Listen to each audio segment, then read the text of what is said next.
Oh, good afternoon, everyone. How are we? We've got a fun little group out today. We've got George, we've got Tazzy, we've got G, we've got Rody. I brought Hank, and of course we've got Otto. Just bopping along.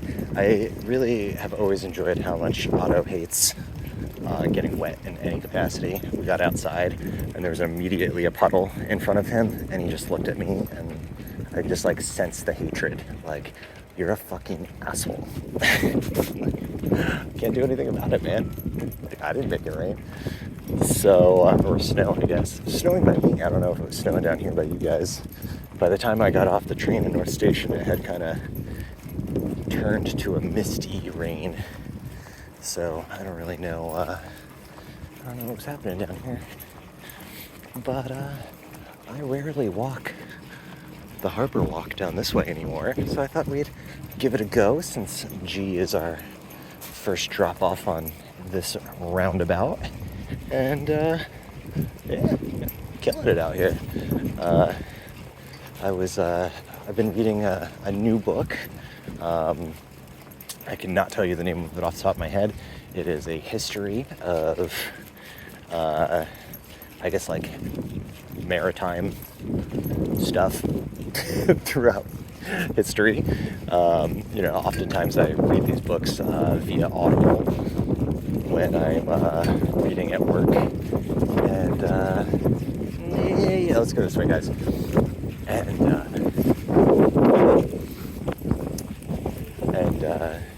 this one is a little lengthy. Usually I find my Audible books clock in somewhere around 20 hours, but this one's like 36 or something like that.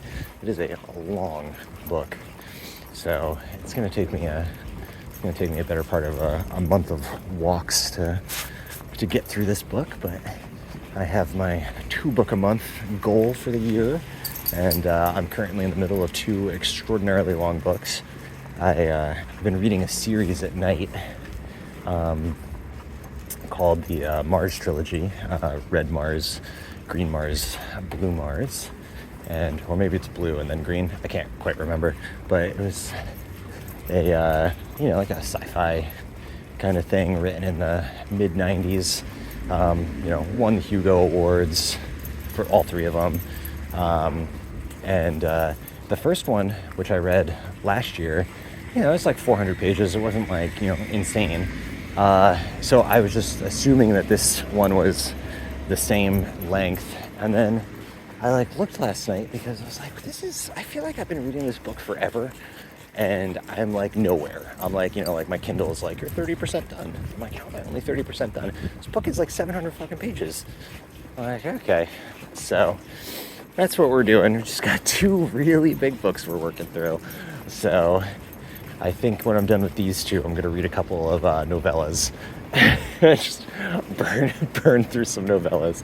But they're both really good. I've been learning so much in this maritime history. I just learned about this country called Punt, an ancient city-state that nobody really knows anything about, except that it existed and people went to it. Geographers can't figure out where it belongs. Archaeologists have not found anything remotely resembling any of the records that we have of it. But we know that people went there and traded. They're in Phoenician records, they're in Canaan records, they're in Egyptian records. So we know that people went there. We just don't know where was. Incredibly interesting. How does an entire city-state that seems to be pretty powerful just disappear?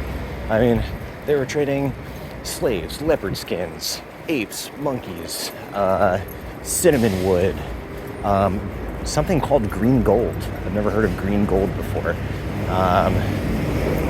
I can never pronounce this. I think it's lapis lazuli. I can never pronounce that. What is that? It's like a gemstone. Man, it's crazy. A city-state of such wealth just gone. Kind of you know, that proto-Minoan culture that that apparently existed in great wealth and reach of power, but that we know absolutely nothing about. It's absolutely wild. Well, anyway, this is a pretty long one. Sorry about that. We're